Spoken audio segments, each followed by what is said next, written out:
nous sommes contents de vous retrouver. Alors nous allons continuer à suivre l'enseignement du Christ dans le Nouveau Testament. Le mois dernier, nous avions terminé par une leçon sur les béatitudes et nous allons continuer à travailler sur ce sermon dans la montagne de Jésus. C'est ça, le sermon sur la montagne qui est le début de Matthieu 5, 6, 7.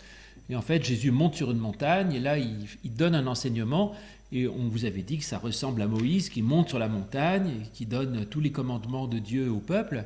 Et donc Jésus est présenté comme celui qui donne la nouvelle parole de Dieu pour le peuple. Et cette nouvelle parole de Dieu, elle est assez extraordinaire parce qu'on a vu, en tout cas au début, que ça ne commençait pas par des commandements, mais par des tas de bonnes nouvelles, heureux, heureux, heureux. Et puis maintenant, on a des choses qui sont un petit peu plus commandantes. Je ne sais pas si ça se dit, mais en tout cas, voilà. Alors on continue le sermon sur la montagne, effectivement, il y a des tas de petits enseignements. D'abord en Matthieu 5, 13 à 16. Donc si vous voulez, regardez cela. Qu'est-ce que Jésus nous dit ? Alors, c'est un petit texte sur le sel de la terre. Vous êtes le sel de la terre, mais si le sel perd sa saveur, avec quoi la lui rendra-t-on ? Il ne sert plus qu'à être jeté dehors et foulé aux pieds par les hommes. C'est ce qu'on appelle une parabole. C'est quoi une parabole ? C'est pour regarder la télé sur le toit. Non, c'est quoi là ? Une parabole, c'est une sorte de comparaison ? Oui, c'est ça. C'est une comparaison. Alors, il y a des grandes paraboles. On connaît la parabole du semeur, la parabole du bon samaritain ou autre. Et là, c'est une toute petite parabole. Il dit, vous êtes comme le sel de la terre. Donc, c'est une petite histoire qui va chercher à nous donner des indices et des conseils. Voilà. Alors qu'on soit le sel de la terre, ça dit plusieurs choses. Ça dit d'abord, le sel, ça donne du goût. Et c'est précieux. Alors c'est vrai que c'est précieux et surtout à l'époque, le sel était très précieux, était très cher. Donc vous êtes vraiment quelque chose, vous n'êtes peut-être pas très nombreux, les gens bien, vous les chrétiens, ou qui vous voulez, les gens honnêtes dans ce monde. Il y a plein de gens qui valent rien, mais vous n'êtes peut-être pas très nombreux, mais vous avez une grande valeur.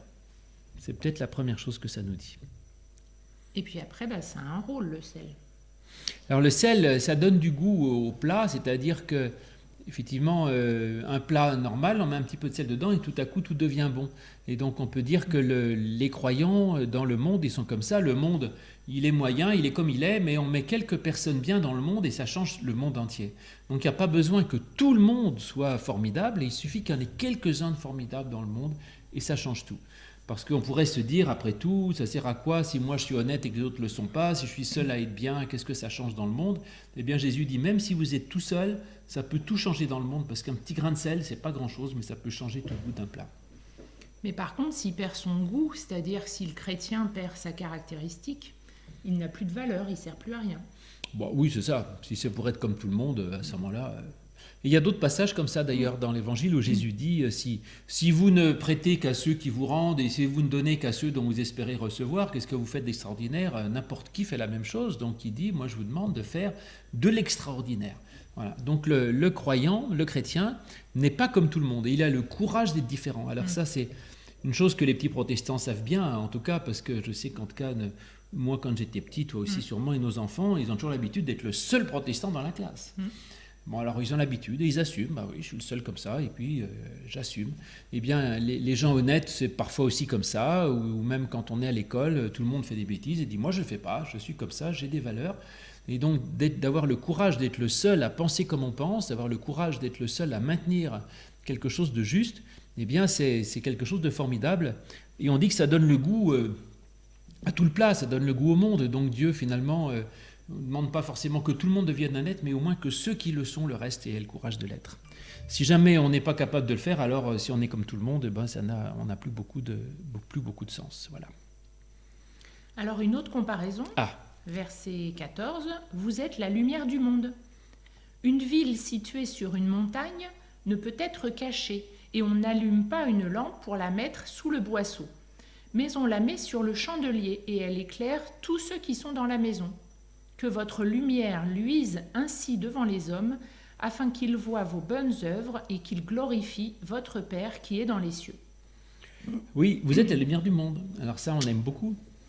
Souvenez-vous, vous avez reçu ça normalement pour Noël. C'est vrai qu'on a envoyé à tous les enfants de l'école biblique, comme on ne peut pas les voir en ce moment à cause du virus, on a envoyé une petite carte avec effectivement un petit ruban avec écrit « Vous êtes la lumière du monde », Matthieu 5, 14. Voilà. Et c'est parce qu'on aime beaucoup ce verset, voilà. Et pourquoi on l'aime bien? D'abord parce qu'on aime bien la lumière. C'est une belle image. La lumière, quand il y a de la lumière dans la nuit, ça rassure, ça permet de voir où on va, de se diriger. Oui, la lumière, ça rassure, ça enlève la peur. C'est vrai, les enfants, quand ils ont peur dans le noir, on met une petite lumière, ils n'ont plus peur. Et puis, ça permet de se diriger. Quand il y a de la lumière, on voit où on va, donc on ne se perd pas. On peut choisir, du coup. On peut choisir, absolument. Et puis, ça apporte plein de choses. La lumière, ça apporte aussi la gaieté et la joie. Enfin, on aime bien quand il y a de la lumière, quand c'est lumineux, quand tout est sombre, quand le ciel est bas et gris, c'est compliqué. Et donc, on aime la lumière. Et la lumière, c'est une chose formidable. Simplement, ce qui est étonnant, c'est que normalement, c'est pas nous qui sommes la lumière. Qui est la lumière du monde, normalement? Jésus ou Dieu?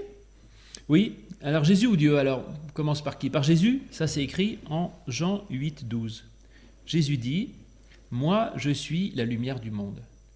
Et on a aussi, donc, dans l'Ancien Testament, le psaume 27, qui commence comme ça « L'Éternel est ma lumière et mon salut. De qui aurais-je peur? De quoi je ne craindrai rien. » Et donc, normalement, la lumière du monde, c'est Dieu. Et c'est Jésus qui est la lumière du monde, parce que c'est vrai que tout ce que tu as dit sur la lumière, c'est Dieu qui nous l'apporte. Quand on a la présence de Dieu, ça enlève la peur, parce qu'avec Dieu, je n'ai peur de rien, parce que quoi qu'il se passe, comme dit l'apôtre Paul, je suis plus que vainqueur. Et parce qu'avec l'aide de Dieu, j'ai une force intérieure, quoi qu'il arrive, j'ai une consolation, quoi qu'il arrive, j'ai quelqu'un qui m'aime, qui me soutient, qui me porte. Et donc, avec l'aide de Dieu, j'ai beaucoup, beaucoup de choses. Et puis Dieu, il est aussi lumière. Tu as dit que ça ouvrait des horizons et donnait de la liberté. Là, Dieu nous ouvre des horizons, il nous aide à réfléchir, à choisir notre chemin, à trouver notre route. Dieu ne nous impose aucune route, il nous ouvre des routes. Voilà. Et ça, c'est très important. Pour ça que d'ailleurs, dans le catéchisme et l'école biblique, on essaye d'aider chacun, et dont les enfants, à lire eux-mêmes la Bible, à réfléchir par eux-mêmes, à trouver leur propre opinion et avoir le droit de choisir eux-mêmes de quelle manière ils croient. Ça, c'est vraiment notre conviction à nous, et surtout peut-être chez les protestants, de croire que c'est très important que chacun soit libre et responsable de sa foi. Et donc voilà, normalement, c'est Dieu qui est la lumière du monde. Alors là, qu'est-ce qu'il nous dit? Il nous passe le relais, quelque part, et il nous dit, maintenant, c'est à toi de rayonner, et c'est à toi de briller dans le monde. Ah oui, alors comment on peut faire? Montrer l'exemple, quelque part.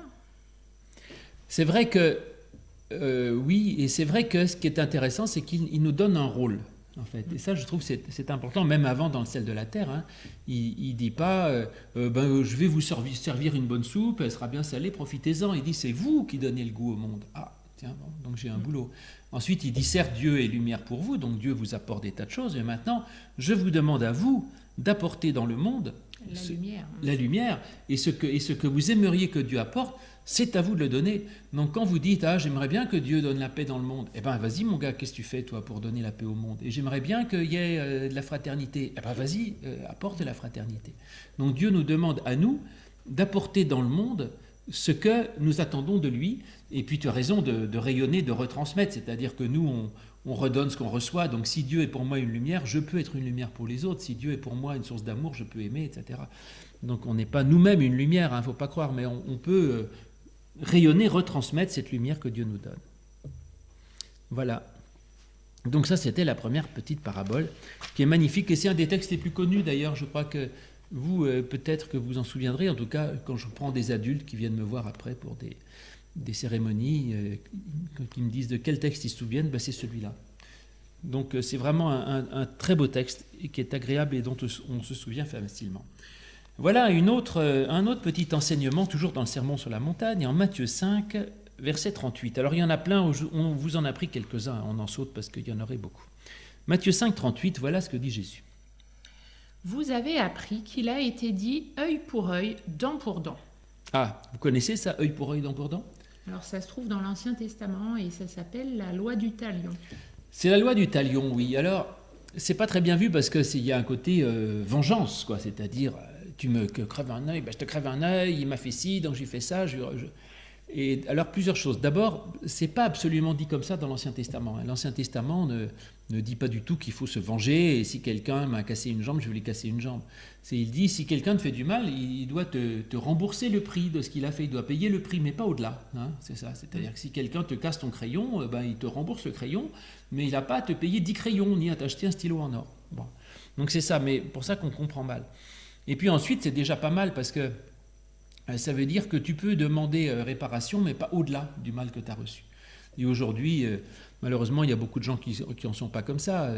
Il y a des gens, quelqu'un leur fait une insulte ou leur dit un mot désagréable et le type, il lui tape dessus ou il le tue. C'est quand même pas du tout normal. Donc si quelqu'un te dit un mot désagréable, tu lui réponds par un mot désagréable, au pire, pas moins. Pas plus plutôt. Donc pour ça que la loi, ce qu'on appelle la loi du talion, œil pour œil, dent pour dent, c'était l'Ancien Testament et c'est déjà un progrès par rapport à ce qui se passe dans beaucoup de cours d'école, hein, où tu regardes quelqu'un de travers et le type il te casse la gueule. Donc, bon, si quelqu'un te regarde de travers, il peut te regarder de travers, pas au-delà. Mais Jésus, il a une idée qui va un peu plus loin.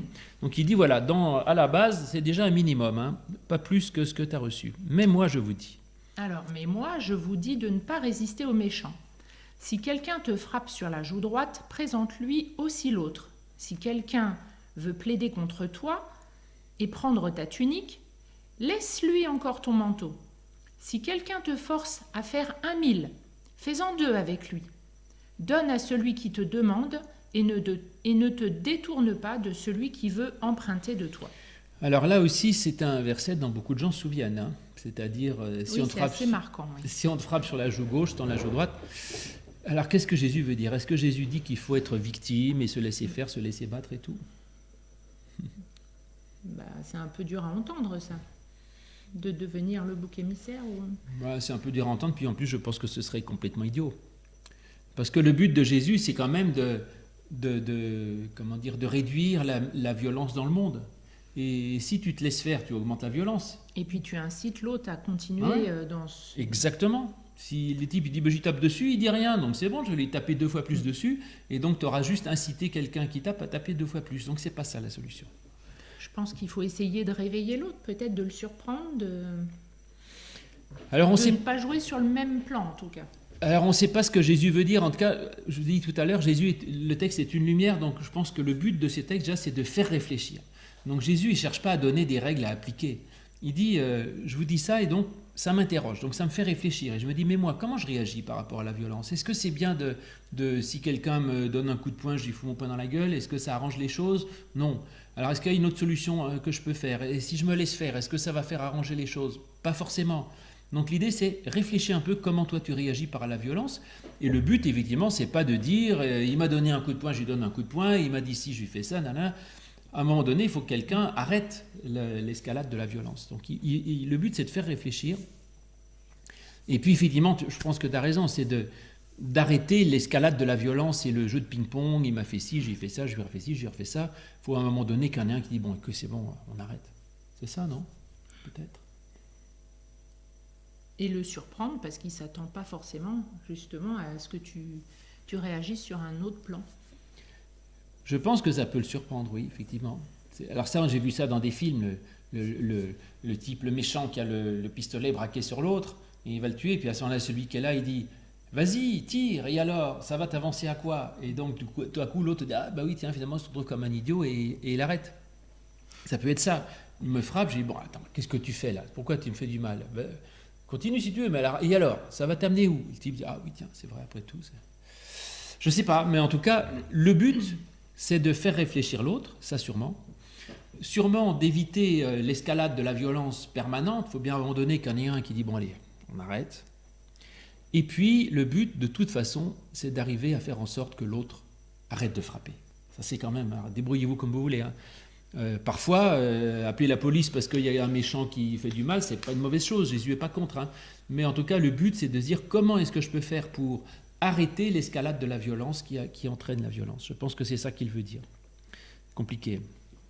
Bon. Alors, de toute façon, il explicite un peu après. Alors, il continue, oui. Alors il dit, c'est pareil, l'histoire du manteau et de la tunique, c'est la même chose. Hein.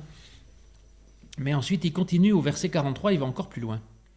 Vous avez appris qu'il a été dit, tu aimeras ton prochain et tu haïras ton ennemi. Oui, alors, d'aimer son prochain, ça c'est dans l'Ancien Testament. C'est pas Jésus qui l'a inventé. Tu haïras ton ennemi, je sais pas où il a inventé ça. C'est pas dans l'Ancien Testament. Jamais l'Ancien Testament ne dit qu'il faut haïr son ennemi. Je pense que ce que veut dire Jésus là, c'est dans l'idée, c'est que tu aimes bien tes amis et tu haïs tes ennemis. Okay. Mais moi je vous dis, aimez vos ennemis, bénissez ceux qui vous maudissent, faites du bien à ceux qui vous haïssent, et priez pour ceux qui vous maltraitent et qui vous persécutent, afin que vous soyez fils de votre Père qui est dans les cieux. Car il fait lever son soleil sur les méchants et sur les bons. Il fait pleuvoir sur les justes et sur les injustes. Alors aimer ses ennemis, bon, d'abord aimer dans la Bible, ça ne veut pas dire trouver sympathique. Hein. Parce que s'il y a des gens que j'aime pas, je les aime pas. On ne peut pas se forcer à devenir le meilleur ami de son ennemi. Non. Donc aimer, le mot verbe aimer dans la Bible ne veut pas dire trouver sympathique ou s'en faire un ami. Ça veut dire essayer de se mettre à sa place, d'essayer de le comprendre, de l'accueillir, etc. De le respecter au moins. Voilà, exactement. Donc ce qu'il dit, c'est par rapport à ton ennemi, essaye de te mettre à sa place, essaye de comprendre, essaye de te mettre dans sa peau. Et ça peut t'aider à le comprendre et peut-être à déjouer certaines choses. Ça, c'est une bonne idée. De toute façon, mais il n'y a pas que la Bible qui dit ça. Aujourd'hui, tous les spécialistes dans la relation disent que le meilleur moyen pour essayer même de déjouer quelqu'un qui fait du mal, c'est d'essayer de comprendre comment il réagit et pourquoi il réagit comme ça. Donc aimer son ennemi, ça veut dire essayer de le comprendre et de se mettre à sa place et de l'accueillir. Et puis si je peux lui faire du bien, je lui fais du bien. C'est ça. S'il a besoin d'aide, oui, c'est ça. S'il a besoin d'aide, il faut l'aider. Bah ouais, parce que le but c'est ça, c'est de toute façon, a priori, c'est de faire du bien. Donc si je peux aider quelqu'un, et si je peux aider quelqu'un qui fait du mal à faire moins de mal, c'est une très bonne idée. Et donc voilà pour ce qui est de l'amour des ennemis. Il y a une petite conclusion. Alors vas-y. Si vous aimez ceux qui vous aiment, quelle récompense méritez-vous? Les publicains n'agissent-ils pas de même? Et si vous saluez seulement vos frères, que faites-vous d'extraordinaire? Les païens n'agissent-ils pas de même? Soyez donc parfaits comme votre Père céleste est parfait. Ah ben c'est très bien, soyez parfaits comme Dieu est parfait. Beau commandement. Tu es d'accord avec ça? Je crois que c'est bon. De toute façon, c'est assez inatteignable, mais ça nous donne une direction, et c'est peut-être la différence entre le Nouveau Testament et l'Ancien. L'Ancien donnait des règles à appliquer, et là, on nous donne plutôt des directions. On essaye de nous faire comprendre un état d'esprit plutôt. Oui, effectivement. C'est vrai que là, déjà avant, c'était pas évident. Aimez vos ennemis, bon, ok, pardonnez, bon, on va essayer. Là, soyez parfaits comme votre Père Céleste est parfait. Alors là, c'est inapplicable. Alors soit Jésus dit n'importe quoi, mais je ne crois pas, soit tu as raison. Il dit en gros, Jésus donne la direction. Le but, c'est d'arriver à aimer tout le monde. J'arrive pas. Bah écoute, c'est pas parce que tu n'y arrives pas que c'est pas la bonne direction. En gros, c'est quand même ça l'idée. Le but, c'est de pardonner autant que possible. Alors, j'ai même reçu il y a pas longtemps un mail de quelqu'un qui me dit il paraît qu'il faut pardonner, mais j'arrive pas parce que j'ai subi ceci. C'est pas parce que tu n'y arrives pas que c'est pas. J'ai dit de toute façon, je peux pas vous dire autre chose que l'idéal, c'est d'aimer, de pardonner, de vouloir du bien à l'autre, d'être positif, et c'est tout. Maintenant, vous y arrivez ou vous n'y arrivez pas, c'est pas la question. C'est la direction. Donc le but, essayez d'avoir un but. Et puis après, allez jusqu'où vous pouvez. On fait comme on peut. Ouais, on fait comme on peut. Mais c'est vrai que personne n'y arrive en même temps. Mais du coup aussi, ça évite les personnes qui disent moi, c'est bon, j'ai réussi à faire ci, ça, et je suis meilleur que tout le monde. Parce que là, personne n'y arrive en fait. Voilà. Et donc, personne peut dire moi, je suis parfait, regardez celui-là, comme il est mauvais, il est nul. Avant de me juger, toi, tu es parfait comme Dieu, très bien. Non, personne n'est parfait comme Dieu, donc soyons très humbles. On fait ce qu'on peut, on fait tous ce qu'on peut. Simplement, il faut essayer de faire le mieux possible, et puis après, on fait ce qu'on peut. L'important, c'est d'avoir une direction, et le but, ce que dit Jésus, la direction globale, c'est aimer, pardonner, servez, soyez utiles dans le monde, et se mettez au service des autres. Puis après, trouvez-vous la manière de le faire, et puis faites au mieux, et puis si vous n'y arrivez pas, je ne dis pas que ce n'est pas grave, mais en tout cas, Dieu, de toute façon, vous accueille et vous pardonne, parce que la loi est tellement difficile que si Dieu devait condamner ceux qui n'y arrivent pas, tout le monde serait condamné. Donc si on est sauvé, ce n'est pas parce qu'on arrive à faire le bien, c'est parce que Dieu nous aime et nous sauve par avance. Et à partir de là, il dit, maintenant, ce que j'attends de vous, c'est aller dans ce sens. On fait ce qu'on peut, Seigneur. Et on y arrive plus ou moins, mais en tout cas, ça nous donne un bon sens, et ça, c'est vraiment une chance, je dirais, à la fois de cet évangile qui nous donne une direction qui est un vrai chemin de vie et de bien pour le monde, et qui en même temps ne nous juge pas, ne nous condamne pas, et C'est pas une morale à appliquer à la lettre, mais c'est vraiment une direction qu'on donnerait à des gens responsables et adultes. Voilà. Bon, alors, c'est tout pour l'instant. On a d'autres petits enseignements encore pour la prochaine fois, mais là, on va s'arrêter pour cette leçon. À tout à l'heure. À tout à l'heure.